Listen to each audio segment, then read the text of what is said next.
नमस्कार, मैं दीपक शर्मा, मेरे यूट्यूब मंच पर आपका स्वागत है।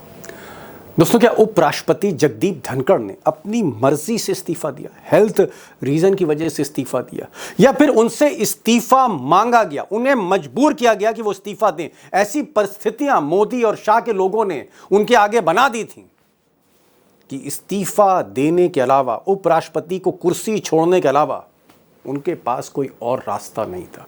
अंदर की खबर यह है और बड़ी खबर यह है कि अगर धनखड़ कल रात या कल शाम इस्तीफा नहीं देते तो आगे चलकर बीजेपी के सांसद राज्यसभा में वोटिंग के जरिए उन्हें जबरदस्ती कुर्सी से उतार देते, जबरदस्ती उन्हें हटाया जाता। अब दोस्तों, इससे भी बड़ी खबर यह है कि जो धनखड़ मोदी के आशीर्वाद से गवर्नर बने, उपराष्ट्रपति बने, उस कुर्सी पर मोदी के रहमो करम पर बैठे, दरअसल कहीं ना कहीं पिछले कुछ महीनों से मोदी और धनखड़ के बीच अनबन चल रही थी, खटपट चल रही थी। क्यों खटपट चल रही थी, क्या उसकी वजह थी, वो मैं आगे बताऊंगा। लेकिन पहले यह जान लीजिए कि धनखड़ का हटना इस इतिहास में, भारत के इतिहास में एक बहुत बड़ी घटना है, क्योंकि ऐसा पहले कभी नहीं हुआ। अब दोस्तों, मीडिया में कहीं कहीं ये कहा जा रहा है कि धनखड़ से पहले भी इस देश में 2 उपराष्ट्रपति, वाइस प्रेसिडेंट्स हुए जिन्होंने अपने कार्यकाल के बीच में इस्तीफा दिया। यहाँ पर थोड़ी सी खबर मैं सही कर दूं।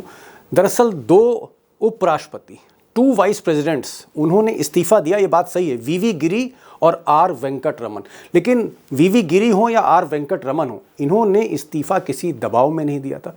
इन्होंने इस्तीफा इसलिए दिया क्योंकि ये राष्ट्रपति का चुनाव लड़ने जा रहे थे, तो अपने फायदे के लिए इस्तीफा दिया था। किसी मजबूरी में, किसी प्रेशर में, किसी ब्लैकमेल में वीवी गिरी और वेंकट रमन ने इस्तीफा नहीं दिया था। ये जो इस्तीफा हुआ है, इसकी मिसाल अभी तक भारत में नहीं है। अब दोस्तों, ये बात सही है कि जब धनखड़ साहब गवर्नर बनाए गए या मोदी ने बाद में उनको उपराष्ट्रपति बनाया, तो विपक्ष का ये कहना था कि स्क्रिप्ट प्राइम मिनिस्टर ऑफिस से आती है, जिसको चेयरमैन साहब पढ़ते हैं। यानी जो राज्यसभा के अध्यक्ष हैं, उपराष्ट्रपति, वो स्क्रिप्ट पढ़ते हैं मोदी की लिखी हुई। मैं ये नहीं कहूँगा कि वो तोते की तरह काम कर रहे थे, लेकिन ये उन पर आरोप था और एक समय पूरा विपक्ष उनको कुर्सी से हटाना चाहता था। लेकिन धीरे धीरे धीरे जैसे जैसे कदम मजबूत होते गए मिस्टर जगदीप धनखड़ के, ऐसा कहा जाता है कि वो मोदी को इग्नोर करने लगे। वो चाहने लगे कि उनकी मर्जी से, उनके मन से राज्यसभा चले, क्योंकि एक बात, वकील मिस्टर जगदीप धनखड़ को एक बात पता थी कि उपराष्ट्रपति अगर एक बार बन गया तो प्रधानमंत्री फिर इस्तीफा नहीं मांग सकता, उसको आसानी से हटाया नहीं जा सकता। और इसीलिए वो मनमानी करने लगे थे, मोदी को इग्नोर कर रहे थे। राज्यसभा में जो लीडर ऑफ हाउस थे जेपी नड्डा, उनकी बात नहीं मान रहे थे, अमित शाह की बात नहीं मान रहे थे जो पार्लियामेंट चलाते। कुल मिलाकर मोदी की टीम को किनारे रख के धनखड़ अपना रास्ता बना रहे थे। अब सबको दोस्तों मालूम है कि मोदी जी की जो स्टाइल ऑफ गवर्नेंस है वो वैसे ही है जैसे पुतिन साहब रूस चलाते हैं, या कोई आदमी नॉर्थ कोरिया चलाता है, या कोई आदमी चीन चलाता है।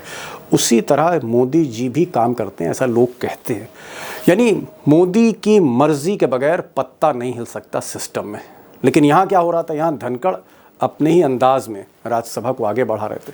और होते होते क्या हुआ कि मोदी यानी प्राइम मिनिस्टर और वाइस प्रेसिडेंट ऑफ इंडिया में संवाद ना के बराबर हो गया। यहाँ तक कि जब अमेरिका के उपराष्ट्रपति जेडी वांस आए, और परंपरा के हिसाब से अमेरिका के उपराष्ट्रपति को भारत के उपराष्ट्रपति के साथ बैठना था, चाहे डिनर पे, चाहे लंच पे, चाहे टी पे, मोदी ने किनारे कर दिया। भारत के उपराष्ट्रपति अमेरिका के उपराष्ट्रपति से नहीं मिले डिनर पे या लंच पे।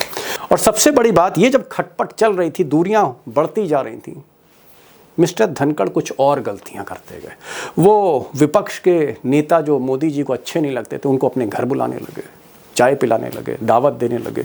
वहाँ पर केजरीवाल पहुँचने लगे, वहाँ पर संजय सिंह पहुँचने लगे। वो संजय सिंह जिसको सस्पेंड करके रखा महीनों तक इसी धनखड़ ने, मेहमान बन रहे थे धनखड़ साहब के। वहाँ पर मल्लिकार्जुन खड़गे, जी हाँ, नेता विपक्ष राज्यसभा के, कांग्रेस के अध्यक्ष, वो मेहमान बन रहे थे। तो फिर चाहे वो जयराम रमेश हो, मल्लिकार्जुन खड़गे हो, कांग्रेस का कोई और नेता हो, टीएमसी का नेता हो, आम आदमी पार्टी के केजरीवाल हो, मिस्टर धनखड़ के बंगले पर विपक्ष के नेताओं का स्वागत हो रहा था। और ये बात कहीं ना कहीं शाह को मोदी को और नड्डा को चुप रही थी। अब दोस्तों इसी दूरियों के बीच, तनातनी के बीच मोदी के साथ या अमित शाह के साथ जो धनखड़ की चल रही थी, सबसे बड़ी गलती मिस्टर धनखड़ ने, उपराष्ट्रपति ने, अपनी ज़िद में कहिए या अपने अंदाज में कहिए, कल कर दी। कल उस वक्त की जब जस्टिस वर्मा, जिन पर करप्शन के चार्जेस हैं और पार्लियामेंट में उनके खिलाफ इम्पीचमेंट है, उनको हटाया जा रहा है, जस्टिस वर्मा को हटाने के लिए धनखड़ साहब जो मोदी के रहमो करम पर उपराष्ट्रपति बने, उन्होंने बीजेपी से पहले, सरकार से पहले कांग्रेस का नोटिस स्वीकार कर लिया। यानी सरकार को भूल गए और विपक्ष को तरजीह देने लगे मिस्टर धनखड़। एक ऐसी गलती जो शायद मोदी को बर्दाश्त नहीं थी।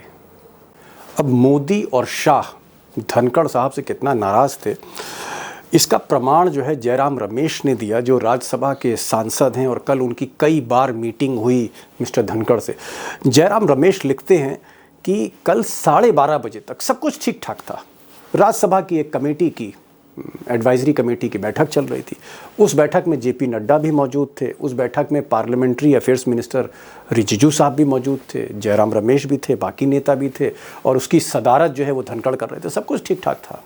और फिर उस मीटिंग में यह तय हुआ कि भाई ये जो मीटिंग है 12:30 बजे की एडवाइजरी कमेटी की, इस मीटिंग को 4:30 बजे कर लेते हैं।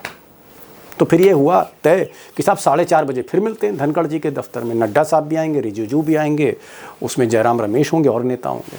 ये तय हुआ था। लेकिन मैंने कहा ना कि 12:30 के बाद कुछ ऐसी गलतियां धनखड़ ने की जो नोटिस एक्सेप्ट कर लिया कांग्रेस का, बीजेपी का एक्सेप्ट नहीं किया, और ये खबर अमित शाह तक गई, मोदी तक गई कि अपने हरकतों से बाज नहीं आ रहे धनखड़ दोपहर में। तो हुआ क्या साहब, 4:30 बजे जब मीटिंग शुरू हुई, जिसमें तय था कि नड्डा भी आएंगे, रिजिजू भी आएंगे बीजेपी की तरफ से, ना नड्डा जी आए ना रिजिजू आए, दोनों मंत्री गायब रहे, सिर्फ विपक्ष वहां बैठा रहा। और तब कहीं ना कहीं पहली बार जयराम रमेश को लगा कि कुछ गड़बड़ हो गया है, कुछ गड़बड़ हो गया है धनखड़ से। अब दोस्तों समझ तो मिस्टर धनखड़ भी गए थे जब नड्डा उनकी मीटिंग में नहीं आए, रिजिजू उनकी मीटिंग में नहीं आए। यानी जिस सरकार की रहमो करम पर उपराष्ट्रपति की कुर्सी चल रही है, सारी सुविधाएं मिल रही है, उसी सरकार के नुमाइंदे उनकी मीटिंग में कहने के बावजूद नहीं आए। समझ तो वो गए थे, लेकिन उनको ये एहसास नहीं था कि 2 घंटे के बाद उन्हें इस्तीफ़ा देना पड़ेगा, उनसे इस्तीफ़ा मांग लिया जाएगा। यानी मानसून का पहला सत्र उनके करियर का आखिरी दिन होगा, ये उनको नहीं पता था। बहरहाल अखिलेश सिंह हैं, अखिलेश प्रताप सिंह हैं, वो बिहार के कांग्रेस के सांसद हैं। उन्होंने एक ट्वीट किया है, उनका कि साहब 5:30-6 बजे तक सब कुछ ठीक था, और 6 बजे हम लोगों से मिलकर, विपक्ष से मिलकर धनखड़ साहब अपने घर चले गए। अब घर वो इसलिए गए 6 बजे, थोड़ा जल्दी गए, क्योंकि रात में ज्योतिरादित्य सिंधिया जो मंत्री हैं, उन्होंने डिनर पे बुलाया, तो वो डिनर की तैयारी कर रहे थे। और इसी डिनर की तैयारी के बीच टेलीफोन की घंटी बजी, जो सूत्र बताते हैं वहाँ पर कोठी में। दरअसल वो टेलीफोन की घंटी नहीं थी, वो खतरे की घंटी थी। और वहाँ पर मिस्टर धनखड़ को कम्युनिकेट किया गया कि भाई प्रधानमंत्री बहुत नाराज़ हैं, बेहतर ये होगा कि आप मतलब इस्तीफ़ा दे दें तो बेहतर है, क्योंकि अब पानी गले तक आ गया, पूरी पार्टी आपसे नाराज़ है, क्योंकि आपके एक्शंस सरकार के अगेंस्ट जा रहे हैं। ये उनको कम्युनिकेट किया गया। शायद 7-7:15 का वक्त होगा। अब दोस्तों ये खबर अभी भी आप कह सकते हैं डेवलप कर रही है, और कोई सच बोल नहीं रहा। अंदर का सच या तो मोदी जानते हैं, या शाह जानते हैं, या धनखड़ जानते हैं, और तीनों मुझे लगता है मामला इतना सेंसिटिव है, कुछ बोलेंगे नहीं। इसलिए तरह तरह के लोग, जो स्टाफ है मिस्टर धनखड़ का, वो कुछ वहाँ से कुछ जानकारी छन कर आ रही है, उनकी कोठी से जानकारी छन कर आ रही है, या फिर पार्लियामेंट राज्यसभा से कुछ जानकारी आ रही है। और जानकारी ये आ रही है कि धनखड़ साहब को ये भी कम्युनिकेट किया गया इशारों इशारों में कि अगर वो इस्तीफ़ा नहीं देते हैं क़यामत की शाम में, यानी उस समय, तो बीजेपी कुछ अगली तैयारी कर रही। बीजेपी प्लान बी बना रही है। प्लान बी क्या था कि उपराष्ट्रपति को बीजेपी के सांसद, यानी एनडीए के सांसद, मेजॉरिटी वोट से कुर्सी से हटा देंगे अगर वो मानते नहीं। यानी अगर इस्तीफ़ा नहीं देंगे तो उनको एनडीए हटा देती राज्यसभा से। अब नियम ये कहता है कि भाई उपराष्ट्रपति से इस्तीफ़ा तो मांग नहीं सकते मोदी जी या कोई और। मोदी जी खुद प्रोटोकॉल में उपराष्ट्रपति से नीचे, राष्ट्रपति भी इस्तीफ़ा नहीं मांग सकती। उपराष्ट्रपति से। उपराष्ट्रपति को एक ही शर्त पर हटाया जा सकता है कि अगर राज्यसभा के सांसद मेजॉरिटी वोट से उनको हटा दें तो उनको कुर्सी छोड़नी पड़ेगी। तो ये जो प्लान बी कम्युनिकेट किया गया इशारों में, तो धनखड़ वहां पर हिल गए और उनको लगा कि अब कोई चारा नहीं। और तब उन्होंने राष्ट्रपति से अपॉइंटमेंट मांगा। राष्ट्रपति भवन के जो बगल में ही रहते हैं वो राष्ट्रपति भवन के 5 मिनट में पहुंचे, तब तक लेटर टाइप हो चुका था।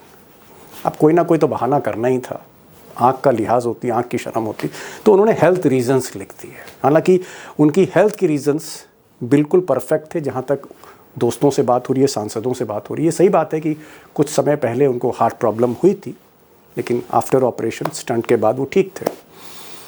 तो हेल्थ रीजंस उन्होंने लिख दिए, पहली लाइन हेल्थ रीजंस की लिखी। लेकिन सच्चाई यह है कि इस्तीफ़ा उनसे मांगा गया था। परिस्थितियां ऐसी बन गई थी कि आगे धनखड़ की गाड़ी नहीं चलती, और अगर ज़बरदस्ती धनखड़ बैठे रहते कुर्सी पर तो प्लान बी एक्टिवेट हो जाता।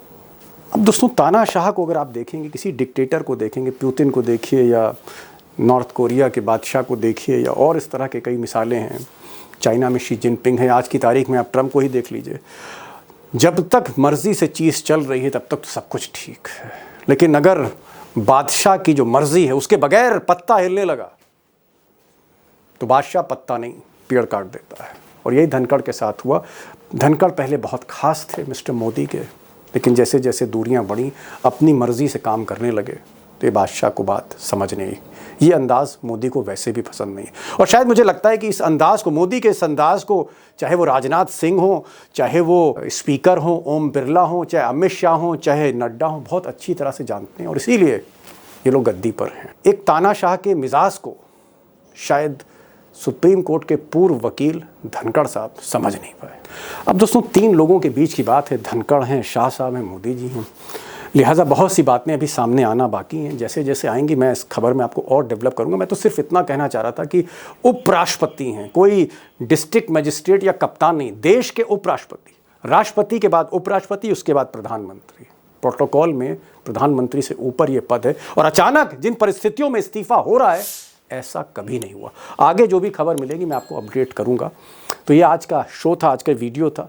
मेरी एक गुजारिश है आपसे कि आपकी हौसला अफजाई से ये चैनल चलता है। अगर आप ने इस चैनल को सब्सक्राइब नहीं किया तो प्लीज़ सब्सक्राइब करिए और अपना कमेंट करिए, उससे मुझे कुछ ना कुछ आइडिया मिलता रहता है। तो अपने कमेंट्स करिए, प्रतिक्रिया ज़रूर दीजिए, चैनल को लाइक करिए और दोस्तों से भी कहिए कि इस चैनल को सब्सक्राइब करें। तो ये आज का वीडियो था। फिर मिलते हैं अगले वीडियो के साथ, तब तक के लिए नमस्कार।